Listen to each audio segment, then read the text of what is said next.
नमस्कार। एक और टिप्पणी के साथ मैं अतुल चौरसिया। हमारी कोशिश एक ऐसे मीडिया मंच को खड़ा करने की है जो पूरी तरह से विज्ञापन से मुक्त हो। सरकार और कॉरपोरेशन हर तरह के विज्ञापन से आजाद। पत्रकारिता अपने मूल मकसद जनहित की पत्रकारिता तभी कर सकती है जब वह इनके विज्ञापन के दबाव से मुक्त हो। यह तभी उन लोगों से सवाल कर सकती है जब इसकी निर्भरता उस पर खत्म हो। इसके लिए आपको आगे आना होगा। न्यूज लॉन्ड्री पूरी तरह से अपने सब्सक्राइबर के समर्थन से चलने वाला मीडिया संस्थान है। हमें आपके समर्थन की जरूरत है। न्यूज लॉन्ड्री को सब्सक्राइब करें और गर्व से कहें, मेरे खर्च पर आजाद हैं खबरें। आप अगर न्यूज लॉन्ड्री के व्हाट्सएप चैनल से जुड़ना चाहते हैं तो इस QR कोड को स्कैन करें और सीधा न्यूज लॉन्ड्री व्हाट्सएप चैनल का हिस्सा बने। कलयुग समाप्ति की ओर था। कालचक्र के मुताबिक अब सतयुग की वापसी होनी थी, लेकिन खबरिया चैनलों के हुड़क-चुल्लुओं ने घोषणा कर दी कि अयोध्या में बालक राम की प्राण प्रतिष्ठा के बाद अब सतयुग का इंतजार करने की आवश्यकता नहीं है। सीधा त्रेता युग का प्रारंभ हो चुका है। ये आप कह सकते हैं जो कलयुग में त्रेता युग का जो शुभारंभ हुआ, श्री गणेश हुआ, उसका ये पहला देश नहीं झुकने देंगे। त्रेता युग के आउटर सिग्नल पर खड़े आर्यावर्त में उल्लास उमंग की ऊंची ऊंची लहरें उठ रही थी। इसी माहौल में हस्तिनापुर का दरबार लगा था। महल के परकोटों में हलचल थी।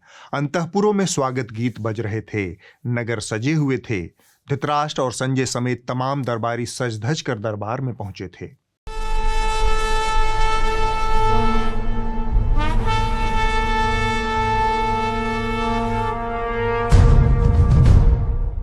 धृतराष्ट्र तरंगित अवस्था में थे। सिंहासन पर बैठे बैठे जांघों पर थाप दे रहे थे। उन्हें किसी ने बता दिया था कि आर्यावर्त में हिंदुत्व का रेनेसां चल रहा है। स्वयं डंकापति ने इस अवसर का ऐलान करते हुए 1000 साल का रोड मैप दिया था। 1000 वर्ष बाद की पीढ़ी राष्ट्र निर्माण के हमारे आज के कार्यों को याद करेगी। इसलिए मैं कहता हूं, यही समय है, सही समय है। हमें आज से, इस पवित्र समय से अगले 1000 साल के भारत की नींव रखनी है। इस घटना के बाद से आर्यावर्त में वातावरण बेहद शाकाहारी और पवित्र टाइप हो गया था। धृतराष्ट्र ने संजय को उवाचा, रेनेसां के बाद डंकापति क्या कर रहे हैं? संजय ने ध्यान लगाया। तार बेतार संपर्क से आर्यावर्त का हाल जाना और फिर वापस दरबार में लौटे। धृतराष्ट्र मय दरबारी एकटक संजय का मुंह निहार रहे थे। संजय ने मुंह खोला, बदले में कुछ बोला। सार यह कि जम्बूद्वीप में बालक राम की प्राण प्रतिष्ठा के बाद वापस लौटे डंकापति थोड़ा रिलैक्स कर रहे हैं। रिलैक्स करते करते उन्होंने पाटलिपुत्र का सिंहासन पलटीपुत्र के जरिए अपने कब्जे में ले लिया है। बिहार में अब तक नीतीश की सरकार है और आरजेडी की। खबर यह है, फिर पलटेंगे नीतीश कुमार। हर कोई एक ही बात कह रहा है, नीतीश कुमार सियासत के सबसे बड़े धुरंधर है, लेकिन इसी के साथ पलटू राम भी। और एक बार फिर पलटी मारेंगे और बीजेपी के साथ चले जाएंगे। योगा में चक्रासन होता है, उसी तरह राजनीति में अब पलटी मारने के लिए नीतीश कुमार ने नीतीश आसन का आविष्कार किया। यह नया आसन है, नीतीश आसन। धृतराष्ट्र ध्यान से संजय की बात सुन रहे थे। इसके बाद संजय ने जो जानकारी दी उसे सुनकर धृतराष्ट्र चौकन्नेपन की परम अवस्था में पहुंच गए। कान खड़े, निगाहें स्थिर, शांति का वातावरण। जम्बूद्वीप में प्राण प्रतिष्ठा और पाटलिपुत्र का सिंहासन हथियाने के बाद डंकापति ने अपनी सफलताओं का जश्न मनाने के लिए राजमहल में एक पार्टी का आयोजन किया। सबको दावत दी गई। एक तरह से सर्वदलीय जश्न था। चारों तरफ खुशियां थी, नाच गाना चल रहा था। फलों के जूस की नदियां बह रही थी। खासकर अंगूर के जूस की डिमांड ज्यादा थी। गिलास से गिलास लड़ाए जा रहे थे। स्टील के गिलास आपस में टकराकर शीशे जैसी खनक के बजाय धातुओं वाली टनक पैदा कर रहे थे। खड़गे जी, केजरीवाल जी, मोइत्रा जी, झा जी, राउत जी, अब्दुल्ला जी, थरूर जी, स्टालिन जी, ममता जी, तमाम जी वाले नेता डंकापति की इस सर्वदलीय बैठक में मौजूद थे। कहने को पार्टी सर्वदलीय थी, लेकिन माहौल एकदम सर्वधर्म प्रार्थना सभा वाला था। जश्न जारी था कि अब भारत रुकने वाला नहीं है, अब भारत चल पड़ा है। मेहमानों में सुरूर चढ़ रहा था और पार्टी में परवान चढ़ रहा था। वातावरण में लगभग आग लगाते हुए डंकापति ने ऐलान किया, अब हम अंताक्षरी खेलेंगे। गिलास टकराने बंद हो गए। सारे मेहमान डंकापति की ओर ताकने लगे। सबका ध्यान अपनी तरफ खिंचा पाकर उन्होंने बात को आगे बढ़ाया। यह अंताक्षरी थोड़ा अलग होगी। यहाँ मैं एक कीवर्ड दूंगा और आप सबको उस पर कुछ गीत गवनई करना होगा। खड़गे जी ने सकुचाते हुए कहा, मेरे को कहाँ गाने बजाने में भिड़ाता है आप डंकापति जी। डंकापति ने कहा, आज न छोड़ेंगे बस हम जोली, खड़गे जी खेलेंगे हम अंताक्षरी। सारे मेहमान गोल घेरा बनाकर बैठ गए, बीच में डंकापति। उन्होंने अपनी चिर परिचित नक्सीरी आवाज में कहा, मित्रों, आज का कीवर्ड है नीतीश कुमार और पहला गाना गाएंगी आदरणीय बहन मोइत्रा जी। यह सुनकर बहन मोइत्रा सकपका गई। उन्होंने कहा, ये क्या डंकापति जी, मेरी एक्सपर्टीज तो अडानी मामलों में है, मैं नीतीश पर गाना कैसे गाऊंगी। बहन मोइत्रा के इस इसरार पर डंकापति कुछ नहीं बोले, लेकिन सभा में मौजूद बाकी मेहमानों ने बहन मोइत्रा को घेर लिया। गाना तो पड़ेगा। खुद को चौतरफा घिरा पाकर बहन मोइत्रा ने एक शेर अर्ज किया, कहते हैं सियासत के दो पहलू हैं नीतीश पासवान, कहते हैं सियासत के दो पहलू हैं नीतीश पासवान, जिभा की तरकीबें अलग अलग हैं, एक झटका तो दूसरा हलाल। सभा वाह वाह के कहकहों से गूंज उठी। बहन मोइत्रा ने सिर झुकाकर सबकी खुशामदीद की। तब डंकापति ने अपनी उंगली खड़गे जी की तरफ उठा दी। सबकी निगाहों के घेरे में पाकर खड़गे जी ने एक दोहा सुनाने की इजाजत चाही। साथ ही उन्होंने डिस्क्लेमर भी डाल दिया कि मेरे दोहे में कीवर्ड भले ही मिसिंग हो, लेकिन आत्मा वही है। सबने हाथ उठाकर उनकी वरिष्ठता का सम्मान करते हुए बिना कीवर्ड वाला दोहा सुनाने को कहा। खड़गे जी ने उवाचा, रघुकुल रीति सदा चली आई, बचन जाए पर तखत न जाए। दोहा खत्म होते होते राउत जी के मुंह से तारीफ के बोल फूट पड़े। क्या दूर का मारा है खड़गे साहिब आपने। अभी राउत जी की तारीफ खत्म नहीं हुई थी कि डंकापति ने उंगली झा जी की तरफ घुमा दी। झा जी ने बेहिचक ऊंची आवाज में शुरू किया, कभी आपका तो कभी हमारा यार है। इसके बाद झा जी ने तवज्जो की चाह में इधर उधर देखा। भीड़ ने इरशाद इरशाद का संपुट दिया। तब झा जी दोगुने जोश से बोले, कभी आपका तो कभी हमारा यार है, कभी आपका तो कभी हमारा यार है, असली बेवफा तो नीतीश कुमार है। पार्टी में कोलाहल मच गया। क्या पक्ष क्या विपक्ष। झा जी की शायरी सुनकर सब गदगदा गए।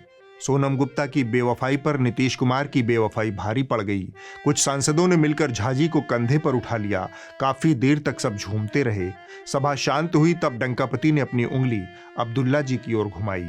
बाकी मेहमानों की निगाह भी अब्दुल्ला साहब की ओर उठ गई।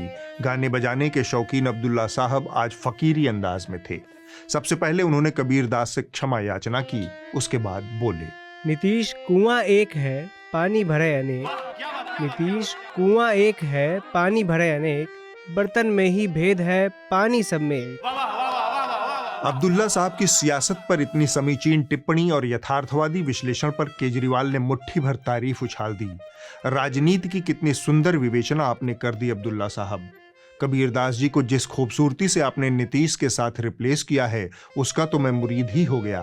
केजरीवाल ने अभी तारीफ खत्म ही की थी कि डंकापति ने उंगली केजरीवाल की तरफ घुमा दी। केजरीवाल ने कहा, जब मौसम कबीरदास का है तो मैं भी एक दोहा ही सुनाना चाहूंगा। भीड़ से आवाज आई, क्या बात क्या बात। तब तक केजरीवाल ने अपना मन बदल दिया। उन्हें याद आ गया कि वोटरों को सुंदरकांड सुनाना है। कबीर के दोहे में कोई वोट नहीं रखा है। सो उन्होंने पलटी मारते हुए कहा, नहीं नहीं, मैं रामचरितमानस की शरण में जाऊंगा। फिर भीड़ से वही आवाज आई, क्या बात क्या बात। तब केजरीवाल ने कहा, मंगल भवन अमंगल हारी, पटना में फिर पलट बिहारी। सांसदों के झुंड ने शोर मचाना शुरू कर दिया। यह वाला नहीं माना जाएगा। बहुत छोटे में निपटाना चाहते हैं छोटे नवाब, कुछ और सुनाना होगा। दबाव में केजरीवाल ने दूसरा गाना शुरू किया। एक अड़े है नाम मार्ग का कहते सीएम आवास, पलट बिहारी भवन हुआ जब पहुंचे नीतीश कुमार, सियावर रामचंद्र की जय, पवन सुत हनुमान की जय। यह सुनकर डंकापति अचानक से असुरक्षित महसूस करने लगे। उन्हें लगा कि राम और हनुमान पर तो उनका कॉपीराइट है, नारे केजरीवाल लगा रहा है। उन्होंने चट से बीच में हस्तक्षेप करते हुए राउत जी को आमंत्रित किया। राउत जी ने आते ही कबीरवाणी ठोकी, ऐसी पलटी मारिए सोच सके ना कोई, औरन को भौचक करे खुद भी चौचक होए, रे भैया खुद भी चौचक होए। रात चढ़ाई थी, पार्टी समाप्ति की ओर थी। धीरे धीरे मेहमान लड़खड़ाते कदमों से अपने घरों को निकल रहे थे। अंगूर का जूस एसिडिटी पैदा कर रहा था। डंकापति को भी याद आया कि अगली सुबह मन की बात करना है, रात ज्यादा हो गई है। सबसे विदा लेकर वो लोक कल्याण के लिए निकल गए। बाकी जनता भी अपने अपने घरों की ओर रवाना हो गई। पार्टी का आंखों देखा हाल बयान करने के बाद संजय ने चुप्पी साध ली। तब धृतराष्ट्र की तंद्रा भंग हुई। वो डंकापति के महल की कथा सुनने में बुरी तरह से संलिप्त हो गए थे। वर्तमान में लौटे तो पाया कि दरबार में भी सांझ ढल आई है। वो सभा विसर्जन का आदेश देकर उठे और अंतःपुर को लौट गए। धृतराष्ट्र संजय संवाद में इस हफ्ते बस इतना ही। अब एक क्षेपक या लघु कथा, लेकिन आप लोगों से शुरुआत में ही निवेदन है कि इस कहानी का नीतीश कुमार से दूर दूर तक लेना देना नहीं है। कहानी का उन्वान है मदारी का बंदर। चौराहे पर मदारी आया था बंदर का करतब दिखाने। जनता गोल घेरे में घेर कर खड़ी थी। मदारी बार बार बंदर से कह रहा था, लेकिन बंदर ने गुलाटी नहीं मारी। तब मदारी परेशान हो गया। ऐसा तो पहले कभी न हुआ। पब्लिक इसे देख मारे हंसी के मरी जा रही थी। उसे यह सब खेल का हिस्सा लग रहा था। अपनी परेशानी छुपाते हुए मदारी ने भीड़ पर नजर घुमाई। अचानक उसकी नजर एक व्यक्ति के ऊपर जाकर रुक गई। मदारी ने झट से हाथ जोड़ लिए और रुआंसा होकर बोला, नेताजी, यहाँ खड़े होकर आप हमारे पेट पर लात न मारिए। नेता को मदारी की बात समझ नहीं आई। पूछ बैठे, क्यों भाई, मैं तो बंदर का खेल देख रहा हूं। मेरे देखने से तुम्हारे पेट पर लात कैसे पड़ रही है? मदारी बोला, साहब आप समझ नहीं रहे। आपको देखकर बंदर नर्भसिया गया है। अब आपके सामने क्या खाकर ये गुलाटी मारेगा? यह सुनते ही पब्लिक जोर से हंसी। नेताजी खिसियाई हंसी के साथ वहां से चले गए। उनके जाते ही एक कमाल हो गया। बंदर ने झट से गुलाटी मार दी। कहानी समाप्त हुई। बिहार के पूर्व मुख्यमंत्री कर्पूरी ठाकुर को भारत रत्न की घोषणा कर दी गई है। जवाब में बिहार की सत्ता बदल गई है। भारत रत्न की घोषणा होने से पहले कर्पूरी ठाकुर जननायक हुआ करते थे। जनता उन्हें जननायक कर्पूरी ठाकुर बुलाती थी, लेकिन भारत रत्न की घोषणा के साथ ही जननायक वाली पदवी खाली हो गई। अब वो भारत रत्न कर्पूरी ठाकुर हैं। ऐसे में भारत की सर्वशक्तिमान कैबिनेट ने प्रस्ताव पारित कर मोदी जी की तारीफ की। यह खबर आई और टाइम्स ऑफ इंडिया वालों को लगा कि मौका लपक लेते हैं। जननायक की पदवी खाली है तो क्यों न मोदी जी को ही दे दी जाए।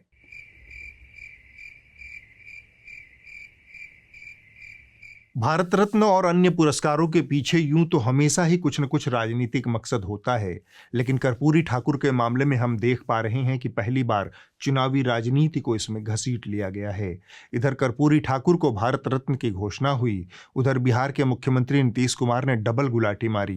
पहले तो प्रधानमंत्री नरेंद्र मोदी की तारीफ की, फिर परिवारवाद की आड़ में इशारों इशारों में लालू यादव और तेजस्वी यादव पर हमला किया।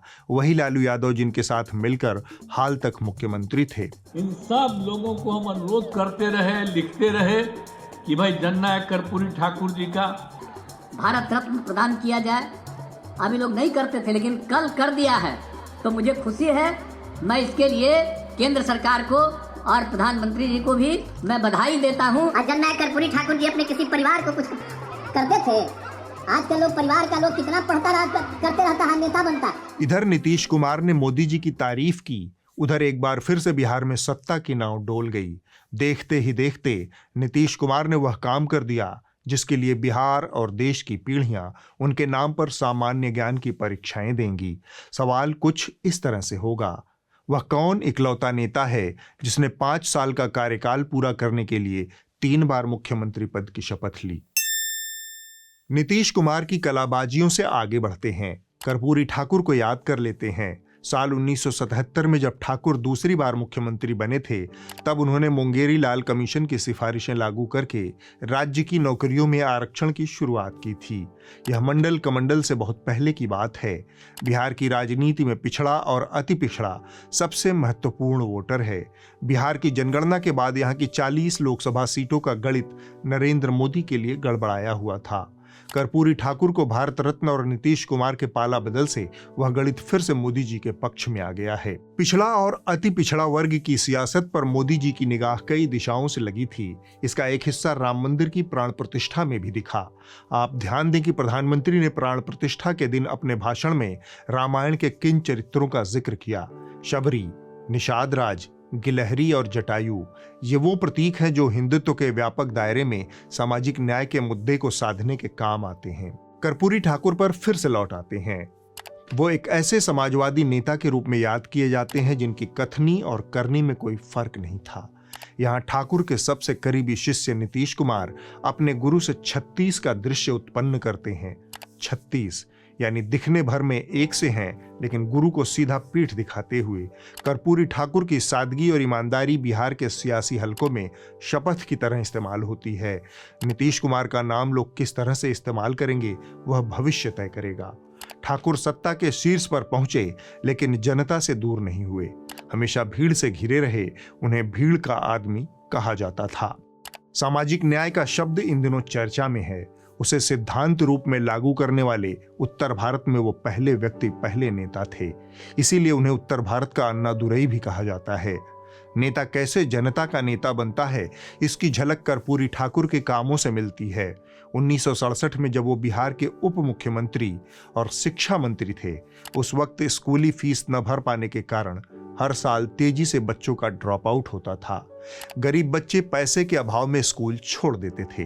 कर्पूरी ठाकुर ने पहली बार सरकारी स्कूलों में फीस माफी कर दी। अंग्रेजी की अनिवार्यता के कारण अक्सर हिंदी भाषी ग्रामीण छात्र फेल होकर बीच में ही स्कूल छोड़ देते थे। उन्होंने ये प्रावधान किया कि जो बच्चे बाकी विषयों में अच्छा करते हैं और अंग्रेजी में फेल हो जाते हैं, उन्हें अगली कक्षा में जाने से रोका नहीं जाएगा, क्योंकि अंग्रेजी के बिना भी छात्र अच्छा कर सकते हैं। इसे उनके विरोधियों ने इस तरह से प्रचारित किया कि वो अंग्रेजी के विरोधी हैं। 1971 में कुछ समय के लिए मुख्यमंत्री हुए, तब अलाभकर जोतों से मालगुजारी खत्म कर दी। कर्पूरी ठाकुर के लिए भारत रत्न बहुत देर से मिला, बहुत कम सम्मान है। प्रधानमंत्री जी बधाई के हकदार हैं। अब थोड़ा आगे बढ़ते हैं। वर्ल्ड इकोनॉमिक फोरम की ताजा रिपोर्ट का जिक्र हमने पिछले हफ्ते किया था। इस रिपोर्ट में दुनिया के महत्वपूर्ण लोकतांत्रिक देशों की स्थिरता के लिए अगले 2 साल में फर्जी सूचनाएं और भ्रामक जानकारियां सबसे बड़ा खतरा हैं। भारत इस सूची में शामिल है। आज हम इस रिपोर्ट के कुछ अहम बिंदुओं पर बात करेंगे। रिपोर्ट में आशंका व्यक्त की गई है कि फर्जी सूचना और दुष्प्रचार अगले 2 वर्षों में उन देशों की चुनावी प्रक्रिया को गंभीर रूप से प्रभावित कर सकता है जहां चुनाव होने हैं। भारत उनमें से एक है। खबरों, मीडिया और सरकारों पर लोगों का अविश्वास बढ़ रहा है। यह लोगों की सोच का ध्रुवीकरण कर रहा है। इससे आम नागरिकों के बीच अविश्वास बढ़ रहा है, जो अशांति और टकरावों को जन्म दे सकता है। एक और खतरा नागरिक अधिकारों के दमन और उन्हें सीमित करने का भी है।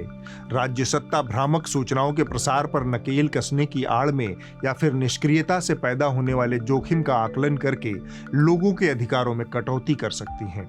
तोड़ मरोड़ कर फैलाई गई खबरों की विध्वंसक क्षमता तेजी से बढ़ रही है, क्योंकि लगातार उन्नत हो रही टेक्नोलॉजी इसमें मदद कर रही है। लोगों का खबरों और मीडिया संस्थानों में भरोसा कम हो रहा है। यह सामाजिक विभाजन, वैचारिक हिंसा और राजनीतिक दमन को बढ़ा सकता है। नकली और बनावटी सूचनाएं अगले 2 वर्षों में कई तरीके से लोगों को प्रभावित कर सकती हैं। यह अर्थव्यवस्था, समाज और पर्यावरण को भी प्रभावित करेंगी। वास्तविक या फिर झूठे विदेशी हस्तक्षेप का खतरा दिखाकर सरकारें अपने नियंत्रण को और मजबूत करेंगी, खासकर उन देशों में जहां आंशिक या फिर मिश्रित किस्म का लोकतंत्र है। पिछले हफ्ते हमने तौलीन सिंह के राजनीतिक लेखों और मोजो स्टोरी को दिए गए इंटरव्यू पर बात की थी। अंग्रेजी के वरिष्ठ पत्रकार हैं तौलीन सिंह। प्रतिष्ठित अंग्रेजी अखबार इंडियन एक्सप्रेस के रविवारी संस्करण दी संडे एक्सप्रेस में कॉलम लिखती हैं। बीते इतवार को उन्होंने इंडियन एक्सप्रेस में लिखे अपने कॉलम में उस पर प्रतिक्रिया दी है। सार संक्षेप यह कि मैंने तो यह कहा ही नहीं। खैर, उन्होंने सफाई में जो कहा वह भी और लेखों में जो कहा वह भी आपको बता देता हूं। सफाई में उन्होंने शब्दशः ये कहा, मैं आशा करती हूं कि मंदिर बहुप्रतीक्षित भारतीय पुनर्जागरण का प्रतीक बनेगा। उन्होंने अपने लेख में जो कहा था वह भी जान लीजिए। पहले तो उन्होंने नोबेल पुरस्कार विजेता साहित्यकार विद्या नायपॉल को कोर्ट में लिखा और उसके बाद उनकी राय में अपनी राय को मिलाते हुए कहा, इस अवसर में जब राम बहुप्रतीक्षित भारतीय पुनर्जागरण का प्रतीक बन रहे हैं, तब इन समझदारी भरे यानी विद्या नायपॉल के शब्दों को याद रखने की जरूरत है। विद्या नायपॉल के समझदारी भरे शब्द ये थे कि मंदिर के मुद्दे पर वो भाजपा की नीति से इत्तेफाक रखते हैं। खैर, तौलीन सिंह ने आगे भी बहुत कुछ लिखा था। मैंने भी बहुत विस्तार से उस पर बात की थी। वह तो शब्दों की जलेबी हो गई, जितना छानो उतना टेढ़ा। उसमें उलझने का अब कोई अर्थ नहीं है। यहाँ मैं संक्षेप में सिर्फ तौलीन सिंह की रेनेसां पर जाहिर विचारों का एक वीडियो दिखाना चाहता हूँ। आप स्वयं देख लीजिए। पिछले पूरे हफ्ते रेनेसां उनके सिर पर सवार था। even for me, I found the whole thing quite sort of, it was like as if like a cultural renaissance, the beginning of something new. यह देखने सुनने के बाद भी कहने को कुछ शेष रह जाता है क्या? आप स्वयं तय कर लीजिए। मेरे लिए यह अध्याय यहीं पर समाप्त। तौलीन सिंह ने अंत में लिखा, I needed to set the record straight, यानी उन्हें लगा कि हिसाब किताब बराबर कर लेना चाहिए। मैं बस इतना ही कहूंगा कि मुझे उनसे कोई हिसाब बराबर नहीं करना है। मैंने पिछला शो भी कोई हिसाब बराबर करने के लिए नहीं किया था। एक व्यक्ति, एक पत्रकार, बड़ी उम्र और बड़े अनुभव के लिए मैं उनका सम्मान करता हूं, पर उनके विचारों से असहमत हूं। मुझे लगता है कि हिसाब बराबर करने की धुन में भी वो मेरे असहमति के अधिकार से तो सहमत होंगी। अपने कॉलम में उन्होंने लिखा, लंबे समय तक कॉलम लिखने से यह अनुभव हो जाता है कि कुछ लोग आपसे घृणा करेंगे, कुछ लोग तारीफ करेंगे। मैं बस इतना कहना चाहता हूं कि चीजें इतनी ब्लैक एंड व्हाइट नहीं होती तौलीन जी। कुछ लोग आपसे सम्मान सहित असहमत होंगे, कुछ लोग आलोचना करेंगे, कुछ आपकी समीक्षा करेंगे, कुछ घृणा भी करते होंगे, लेकिन आपने उन सब को उठाकर एक ही श्रेणी, हेट की श्रेणी में डाल दिया। असहमत होने वाला या आलोचक आपके लिए सिर्फ लैंपूनर या 2-बिट हैक्स है। थोड़ा अपने शब्दकोश को लोकतांत्रिक और उदार बनाइए। अब आप लोग इस हफ्ते की रिपोर्ट देख लीजिए। जो कही जा रही थी बातें कि अंदर में भी सोशल डिस्टेंसिंग का ख्याल रखा जाएगा। ट्रेनें तो खुल दी हैं, लेकिन कैसे स्टेशन पर thousands of the migrants workers in different groups walking. इस हफ्ते की रिपोर्ट द प्रिंट से है, जिसे कृष्ण मुरारी ने आप तक पहुंचाया है। साल 2014 में प्रधानमंत्री नरेंद्र मोदी ने सांसद आदर्श ग्राम योजना की शुरुआत की थी, लेकिन बीते 10 सालों में गांवों को गोद लेने में सांसदों की रुचि खत्म हो गई है। यह रिपोर्ट दिल्ली के कादीपुर गांव से है, जिसे भाजपा सांसद मनोज तिवारी ने गोद लिया था। इसकी दशा दुर्दशा का एक चित्र देखिए। यहाँ तो समस्या बच्चे यहाँ से 3 किलोमीटर पैदल पढ़ने जाते, ना तो स्कूल है ना कोई बड़ा हॉस्पिटल है। भैया जो गोद लिया था ना, ये सिर्फ पेपरों में गोद लिया हुआ है। हमारा गांव जैसा पहले था उससे भी बदतर हालत में चला गया। 10 साल होने को हो रहे हैं, इस गांव में कुछ नहीं हो रहा है। और जबकि ये गांव जो मनोज तिवारी ने गोद ले रखा है, और जब से 1-2 बार आया भी नहीं 10 साल में। हमारे गाँव की जो सुविधाएं होनी चाहिए, वो कोई बड़ी सुविधा अभी तक गांव में उपलब्ध नहीं है। हमारे गांव में अभी तक स्वास्थ्य की कोई सुविधा उपलब्ध नहीं है। अगले हफ्ते होगी एक और टिप्पणी। नमस्कार।